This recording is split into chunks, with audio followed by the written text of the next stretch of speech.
খেলা বলা হলেও ক্রিকেট খেলায় প্লেয়ারদের মধ্যে প্রায় মারামারির মুহূর্ত দেখা যায়। আর প্লেয়াররা নিজেদের রাগ কন্ট্রোল করতে না পেরে ব্যাটিং কিংবা বোলিং এর মাধ্যমে একে অপরকে জবাব দেয়, যা পরবর্তীতে রিভেঞ্জে পরিণত হয়।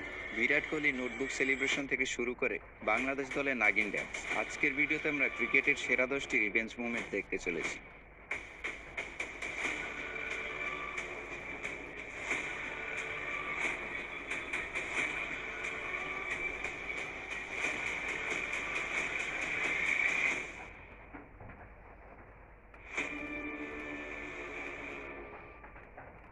Number 10, Virat Kohli versus Mitchell Johnson. খেলার মাঠে অস্ট্রেলিয়া প্লেয়ারদের মধ্যে প্রায় স্লেজিং এবং আগ্রাসী মনোভাব দেখা যায়। যাবেই বা না কেন, 6 বারের চ্যাম্পিয়ন বলে কথা, তারা জেতার জন্য সবকিছু করে থাকে, হোক না সেটা স্টিভ স্মিথের বল টেম্পারিং।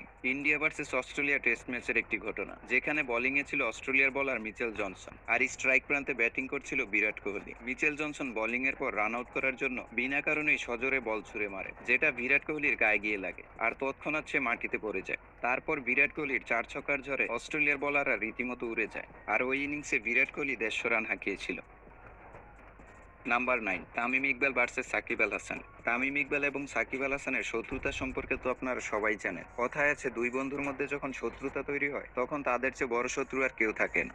তামিম ইকবাল এবং সাকিব আল হাসানের মধ্যে কোল্ড ওয়ার দেখা গেছে গেল মৌসুমের বিপিএলে, যেখানে ফরচুন বরিশাল ভার্সেস রংপুর রাইডার্সের ম্যাচে ইনিংসের পঞ্চম ওভার করতে আসে সাকিব আল হাসান, আর তার প্রথম বলে তামিম ইকবালের উইকেট তুলে নিয়ে সেলিব্রেশন করে সাকিব আল হাসান। তারপর রংপুর রাইডার্সের হয়ে সাকিব আল হাসান দুর্দান্ত ব্যাটিং করতে থাকলে মেহেদী মিরাজের একটি বলে ক্যাচ আউটের ফাঁদে পড়ে সাকিব আল হাসান। তারপর সাকিব আল হাসানকে দেখিয়ে ঠিক একই সেলিব্রেশন, তবে আরো ব্রুটালি ভাবে করতে দেখা যায় তামিম ইকবালকে। Number 8, Shaheen Afridi versus Wahab Riaz.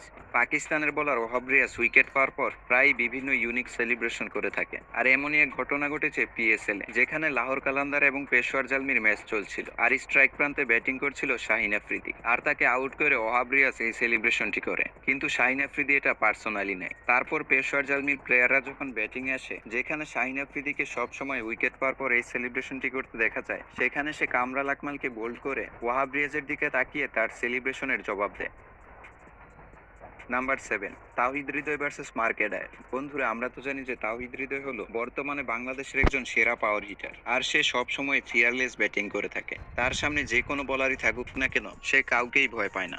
আর আয়ারল্যান্ড সিরিজেও দুর্দান্ত ব্যাটিং করছিল তাওহিদ হৃদয়, আর ইনিংসের 27তম ওভারে বোলিং করতে আসে মার্ক এডায়ার, আর তার চতুর্থ বলে একটি ছক্কা হাঁকায় তাওহিদ হৃদয়। তারপরের বলটি টাইমিং মেলাতে না পারায় ছেড়ে দিলে মার্ক এডায়ার তাকে স্লেজিং করে বসে। তারপর গ্রাহামের ওভারে ব্যাক টু ব্যাক ছক্কা হাঁকিয়ে আয়ারল্যান্ডের বোলারদের বুঝিয়ে দিয়েছিল তাহিদ হৃদয় কোন লেভেলের player. Number 6, England versus Australia. England এবং অস্ট্রেলিয়ার রাইভেলরি সেই ক্রিকেটের শুরু থেকে, আর এই দুই দেশের মধ্যে আরো বেশি দ্বৈরথ তৈরি করে অ্যাশেজ সিরিজ। প্রতি বছরই অ্যাশেজ সিরিজের মধ্য দিয়ে অজি এবং ইংলিশদের মধ্যে ক্রিকেট যুদ্ধ দেখা যায়। নিজেদের সর্বস্বটা দিয়ে সিরিজ জেতার জন্য দুই দল মাঠে নামে। 2019 অ্যাশেজ সিরিজের একটি ঘটনা, যেখানে শুরু থেকে ইংল্যান্ডের বোলাররা অজিদের উপর আক্রমণাত্মক বোলিং করছিল। বিশেষ করে জফরা আর্চারের ভয়ানক বাউন্স কয়েকবার স্টিভ স্মিথের গায়ে আঘাত করেছিল। আর আসল ঘটনা তো তখন ঘটে, যখন ইনিংসের 76তম ওভারে আর্চারের একটি ডেলিভারি স্টিভ স্মিথের হেলমেটে গিয়ে আঘাত করে, আর মুহূর্তে স্টিভ স্মিথ মাটিতে গড়িয়ে পড়ে। তারপর আঘাতের কারণে তাকে মাঠ ছেড়ে চলে যেতে হয়েছিল। আর এরপর শুরু হয় Aussie attack. Mitchell Starc, Josh Hazlewood এবং প্যাট কামিন্সরা মিলে ইংল্যান্ডের উপর বিধ্বংসী বোলিং করে স্টিভ স্মিথের রিভেঞ্জ তুলে নিয়েছিল। Number 5, Virat Kohli notebook celebration. বিরাট কোহলিকে তো আমরা হরহামেশাই খেলার মাঠে সেলিব্রেশন করতে দেখি, হোক সেটা সেঞ্চুরি সেলিব্রেশন কিংবা ম্যাচ উইনিং। তবে কেসরি উইলিয়ামসের এগেইনস্টে বিরাট কোহলির নোটবুক সেলিব্রেশনটি ছিল one of the biggest revenge, যার জন্য বিরাট কোহলিকে 3 বছর অপেক্ষা করতে হয়েছিল। ঘটনাটি শুরু হয়েছিল জামাইকা টি20 সিরিজ, যেখানে কেসরি উইলিয়ামস বিরাট কোহলিকে আউট করে নামকাটা সেলিব্রেশন করেছিল, যেটা বিরাট কোহলি মোটেও ভালোভাবে নেই। তারপর 3 বছর পর আবারও দুজনের দেখা হয়, আর ওই ম্যাচে বিরাট কোহলি কেসরি উইলিয়ামসকে বাজেভাবে পেটায়, আর তার বলে একটি ছক্কা হাঁকিয়ে নোটবুক সেলিব্রেশনের মাধ্যমে বিরাট কোহলি তার 3 বছর আগের রিভেঞ্জ কমপ্লিট করে। নাম্বার 4, নাগিন ডান্স সেলিব্রেশন। নাগিন ডান্স হলো এমন একটি সেলিব্রেশন যার ফলে বাংলাদেশ এবং শ্রীলঙ্কা দুই দেশের প্লেয়ারদের মধ্যে চির শত্রুতা তৈরি হয়ে গেছে। ইন্ডিয়া এবং পাকিস্তানকে ক্রিকেটের one of the greatest rivalry বলা হলেও মডার্ন ক্রিকেটের one of the best rivalry হলো বাংলাদেশ ভার্সেস শ্রীলঙ্কা ম্যাচ।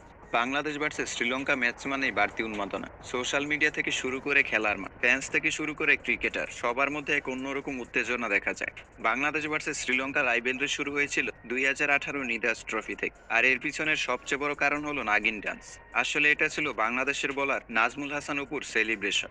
2018 বা 17 বিপিএল এর কথা, যেখানে নাজমুল হাসান অপু উইকেট পাওয়ার পর নাগিন ড্যান্স সেলিব্রেশন করত। আর এই সেলিব্রেশনটি তাকে ন্যাশনাল টিমে এসেও করতে দেখা যায়। তারপর শ্রীলঙ্কা বাংলাদেশের বিপক্ষে একটি সিরিজ জিতে বাংলাদেশকে খেপানোর জন্য নাগিন ড্যান্স সেলিব্রেশন করে।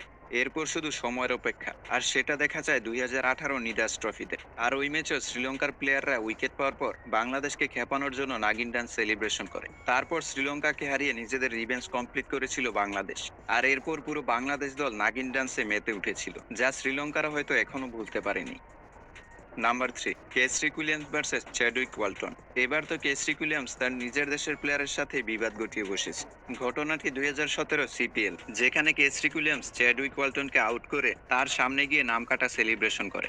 তার পরের ম্যাচে ওয়ালটন পুরোপুরি প্রিপারেশন নিয়ে এসেছিল। ম্যাচের চতুর্থ ওভার করতে আসে কেসরি উইলিয়ামস, আর তার প্রথম বলে বাউন্ডারি মেরে সাথে সাথে জবাব দেয় ওয়ালটন। তবে এখানেই শেষ নয়, পরের বলে নো বল প্লাস বাউন্ডারি হাঁকিয়ে আবারও একই সেলিব্রেশন করে। আর ওই ওভারে বেচারা কেসরি উইলিয়ামস 5টি বাউন্ডারি খেয়ে 26 রান খরচ করে। ম্যাচের 10ম ওভার করতে এসেও আবারও বাউন্ডারি হজম করতে হয়, সেই সাথে ওয়ালটনের সেলিব্রেশন। বেচারা উইলিয়ামস, তো তার জন্য সবাই 1 মিনিট নীরবতা পালন করি। Number 2, ban cutting middle finger revenge. এই রিভেঞ্জটিকে ক্রিকেটের খুবই অপমানজনক ঘটনাও বলা যায়, কারণ প্লেয়ারদের মধ্যে হাতাহাতি কিংবা তেড়ে যাওয়ার ঘটনা তো খুবই কমন, যা হরহামেশাই দেখা যায়। তবে বিষয়টা কতটা পার্সোনাল না হলে একজন প্লেয়ার আরেকজন প্লেয়ারকে মিডল ফিঙ্গার দেখাতে পারে। আসলে এই রাইভালরিটি শুরু হয়েছিল 2018 সালে, যেখানে সিপিএল এর একটি ম্যাচে সোহেল তানভীর ব্যান কাটিংকে আউট করে তাকে মিডল ফিঙ্গার দেখিয়ে স্লেজিং করে। আর এই রিভেঞ্জ নেওয়ার জন্য ব্যান কাটিংকে 4 বছর অপেক্ষা করতে হয়েছিল। 2022 পিএসএল এ বেন কাটিং পেশোয়ার জালমির হয়ে খেলছিল, আর তার প্রতিপক্ষ দলের হয়ে বোলিং করছিল সোহেল তানভীর। আর তার এক ওভারে ব্যাক টু ব্যাক 3 ছক্কা হাঁকিয়ে মিডল ফিঙ্গার দেখিয়ে বেন কাটিং তার 4 বছর আগের রিভেঞ্জ কমপ্লিট করেছিল।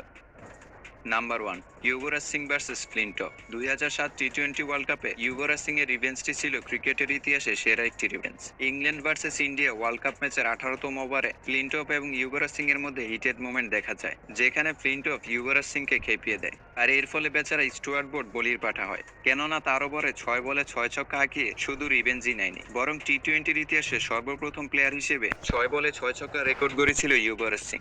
আর এই রিভেঞ্জ ইংল্যান্ডের প্লেয়ার